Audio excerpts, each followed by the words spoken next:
गंगा कहीं मिलेगी,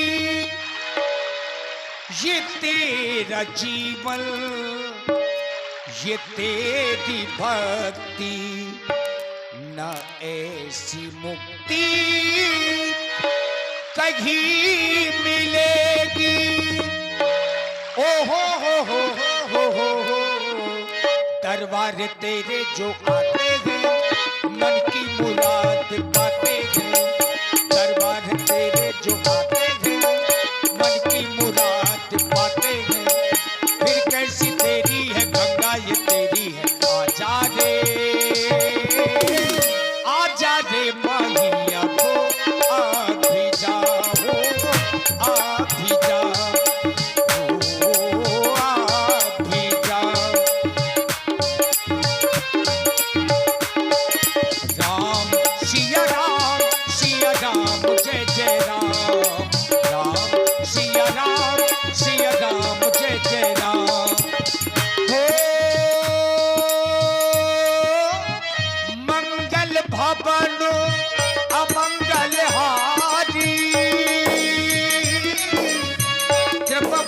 दशरथ अजीर बिहारी।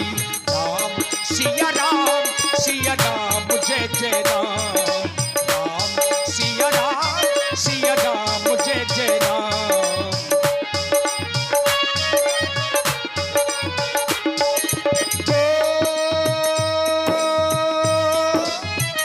करि भोजन मुनि वर विज्ञानी, कवन कछु कथा पुरानी।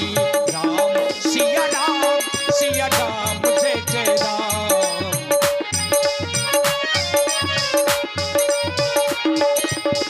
विगत दिवस गुरु आज सुपाई, संध्या करनो चले दो भाई। राम सिया राम जय जय राम। राम सिया राम जय जय राम। राम सिया राम जय जय राम।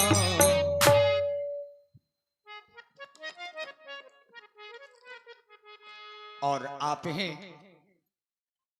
10 रुपए भाई रोहित शर्मा जी और 10 रुपए विराट कोहली। वाह भैया, 10 मुद्राएं आप दोनों लोगों की ओर से।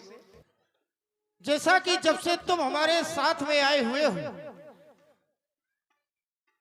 एक ना एक सुंदर कथाओं का श्रवण करते हुए आ रहे हो, क्योंकि उसका कारण है संसार के मानव के जीवन में केवल व्यथा होती है और संत के जीवन में केवल कथा होती है। प्रयास संसार का यदि कोई मानव हमें मार्ग में मिल जाए, उससे यदि हम पूछें तो वो केवल अपनी व्यथा ही सुनाएगा। और जब हम संतों के सामीप्य में रहेंगे तो संतों के पास व्यथा नहीं होती, केवल कथा होती है। और जब से तुम हम संतों के सामीप्य में आए हुए हो, तब से एक ना एक सुंदर कथाओं का श्रवण करते आ रहे हो। वैसे शास्त्रों के द्वारा बताया गया, कथा सुनने के भी कुछ नियम हुआ करते हैं। भोजन करने के उपरांत और शयन करने के पहले प्राणी को परमात्मा की सुंदर कथाएं सुनना चाहिए। वैसे प्राणी के जीवन में ग्रह कारज नाना जंजाला, प्राणी के जीवन में इतने ग्रह कार्य हुआ करते हैं कि उसे भक्ति करने का समय ही नहीं मिलता। तो उसके लिए एक सुलभ मार्ग है कि प्राणी कथा का श्रवण करे कुछ समय निकालकर, तो वह प्राणी उस भक्ति को प्राप्त कर सकता है। शास्त्रों में कहा गया, मुनि दुर्लभ भगति नर पावै विनय प्रयास, जे रघुवीर कथा निरंतर सुने मान विश्वास। केवल परमात्मा की कथा को विश्वास मानकर सुनना चाहिए। और एक बात बताए, जब भी हम कथा सुनने जाएं तो कभी भी कथा खड़े होकर नहीं सुनी जाती है। एकाग्र मन से एक स्थान पर ध्यान लगाकर परमात्मा की कथा सुननी चाहिए। दूसरा, जो कथा सुना रहा है तो सुनने वाले का कभी आसन कथा सुनाने वाले से ऊंचा नहीं होना चाहिए। वक्ता का आसन हमेशा ऊंचा होना चाहिए और श्रोता का आसन हमेशा नीचा होना चाहिए। धर्मात्मा राम, मैंने तुम्हें अनेक कथाएं सुनाई हैं। आज मैं एक कथा तुम्हारे पूर्वजों की सुना रहा हूं। तुम्हारे पूर्वज महाराज दिलीप हुए, बहुत ही प्रतापी राजा थे। चारों दिशाओं में उनका यश भ्रमण कर रहा था। जय जयकार चारों दिशाओं में हो रही थी, लेकिन दुख उन्हें केवल जीवन में ये था कि उन्हें कोई संतान नहीं थी। महाराज दिलीप विचार करने लगे कि हमें कोई संतान नहीं होगी, तो उन्हें सप्त ऋषियों के द्वारा बताया गया कि तुम्हें गौ की सेवा करनी पड़ेगी, एक धेनु की सेवा करनी पड़ेगी। यदि तुम एक गाय की सेवा करोगे तो तुम्हें संतान की प्राप्ति हो जाएगी। तो नंदिनी नामक गाय की सेवा महाराज दिलीप ने प्रारंभ की, और सेवा ऐसे नहीं की। महाराज दिलीप उस गाय को अन्न खिलाते थे, और वही अन्न जब गाय खा लेती थी और खाने के बाद जब गाय मल त्याग करती थी, तो वही जिसे हम साधारण भाषा में गोबर कह देते हैं, वो उठाते थे, उसे धुलते थे। जो भी उसमें अनाज के दाने निकलते थे, उसी को वो रोटी बनाकर भोजन बनाकर खाया करते थे। महाराज दिलीप ने बहुत सेवा की, लेकिन देवताओं के राजा इंद्र ने विचार किया कि महाराज दिलीप की क्यों ना परीक्षा ली जाए। तो महाराज इंद्र ने एक बार बाघ का रूप धारण किया, एक सिंह का रूप धारण किया। सिंह का रूप धारण कर महाराज दिलीप उस नंदिनी नामक गाय को वन प्रखंड में भ्रमण करा रहे थे, तो वह सिंह सामने आ गया। महाराज दिलीप से कहा कि मैं इस गाय को खाना चाहता हूं। महाराज दिलीप ने कहा, मेरे जीवित रहते हुए इस गाय को तुम खा नहीं सकते। महाराज दिलीप ने कहा, यदि तुम खाना ही चाहते हो तो स्वयं मुझे भोजन बना लो, लेकिन इस गाय को छोड़ दो। महाराज दिलीप स्वयं सिंह का भोजन बनने के लिए तैयार हो गए। वह सिंह कोई सिंह नहीं था, वह तो देवराज इंद्र था। वह अपने रूप में परिवर्तित हो गया। कहने का भाव, धर्मात्मा राम, ऐसे ऐसे प्रतापी राजा हुए हैं जिन्होंने दूसरे के प्राणों की रक्षा के लिए अपने प्राणों को लगा दिया। तुम्हारे वंश के ऐसे ऐसे राजा हुए हैं। तभी तो कहा गया है, भानुवंश वे भूप घनेरे, अधिक एक ते एक बड़े रे। एक से बढ़कर एक प्रतापी राजा हुए हैं। धर्मात्मा राम, मैं देख रहा हूँ भगवान सूर्य उदयाचल से अस्ताचल की ओर जा रहे हैं। संध्या का शुभ समय आ गया है। तुम दोनों में बंधु मेरी कथा में मग्न हो, इसलिए जाओ दोनों बंधु माता संध्या का आराधन करो। मैं स्वयं आराधन करता हूँ, जाओ। विगत दिवस गुरु आयसु पाई, संध्या करनो चले दो भाई।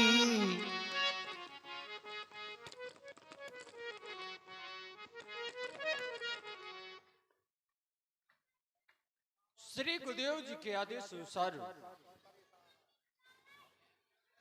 आज दोनों भाई संध्या वंदन हेतु आए। संध्या वंदन हम आर्यों की सनातन परंपरा है। संध्या के माध्यम से हम अपने इष्ट की उपासना करते हैं और उनसे अभीष्ट फल की प्राप्ति करते हैं। भैया लक्ष्मण, संध्या के 3 प्रकार बताए गए हैं। उत्तमो सूर्य सहिता, मध्यमा लुप्त भास्कर, कनिष्ठा तारको पेता, स्वयं संध्या तिलधास्मिता। भैया लक्ष्मण, उत्तम प्रकार की संध्या वह है जब आकाश मंडल में सूर्य का प्रतिबिंब दिखाई देने के समय की जाती है। भैया लक्ष्मण, वह उत्तम प्रकार की संध्या है। सूर्यास्त हो चुके हो तथा उनकी रक्तिम लालिमा शेष हो, उस समय की जाने वाली संध्या मध्यम प्रकार की होती है। भैया लक्ष्मण, आकाश मंडल में तारे टिमटिमाने लगे हो उस समय की जाने वाली संध्या अधम प्रकार की होती है भैया लक्ष्मण। देखो भैया लक्ष्मण, संध्या की पौन वेला है। आओ दोनों भैया मिलकर संध्या वंदन करें। संध्या करने के पहले हम पुष्पों का चयन करें, उसके बाद संध्या माँ का आराधन करें भैया लक्ष्मण। पुष्प कलियों को चुने हम,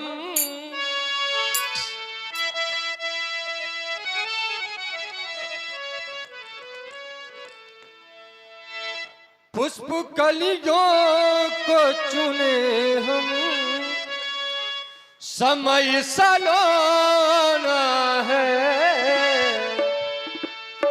पुष्प कलियों, पुष्प कलियों, पुष्प कलियों को चुने हम, समय सलोना है। पुष्प कलियों को चुने हम, समय सलोना है। पुष्प कलियों को चुने हम, समय सलोना है। पुष्प कलियों को चुने हम, समय सलोना है। माँ के चरणों में हार के एक ही कोना है। हाय पुष्प कलियों, पुष्प कलियों को चुने हम, समय सलोना है। माँ के चरणों में यार के एक मोह है। हाय पुष्प कलियों को चुने हम, समय सलोना है। पुष्प कलियों को चुने हम, समय सलोना है।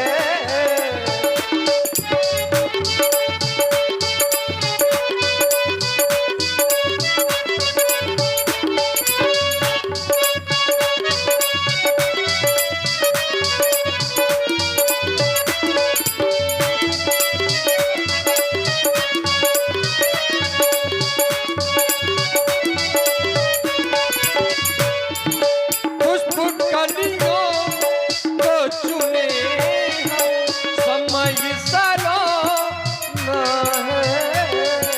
पुष्प कलियों को चुने हम, समय सलोना है। माँ के चरणों में हार के एक ही कोना है। हाय पुष्प कलियों, पुष्प कलियों, पुष्प कलियों को चुने हम, समय सलोना है।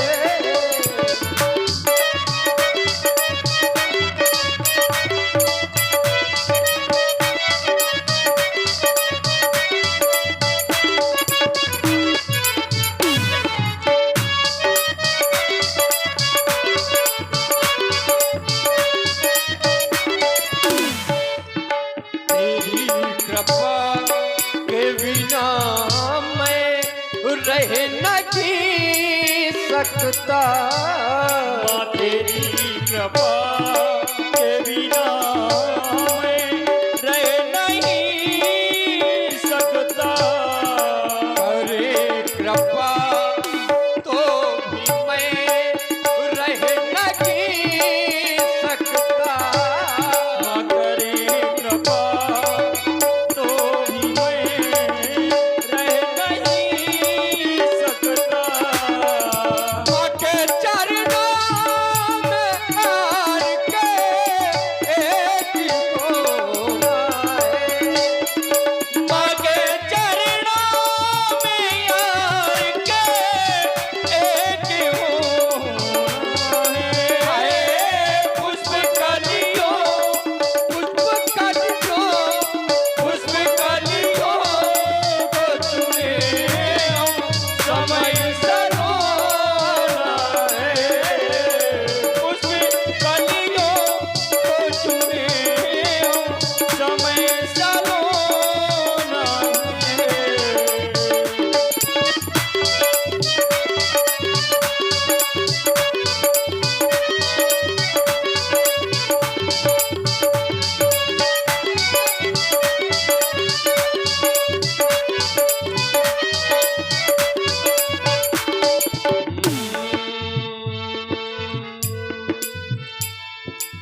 प्रकृति की संध्या कैसी हृदय गुमड़ा जा रहा, आ गया जो मन में है वह व्योम में मुस्कारा।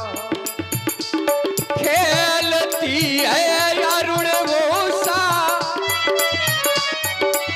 शांत है वातावरण भी, संध्या करने हो हे भैया यह मन तो मचला जा रहा।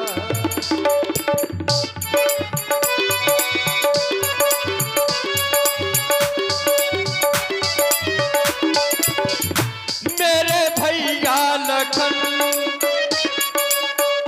मेरे भैया लखन आप संध्या करें, मेरे भैया लखन आप संध्या करें। देखो संध्या की सुंदर घड़ी आ गई, मेरे भैया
और इसी सुंदर संध्या बंदन में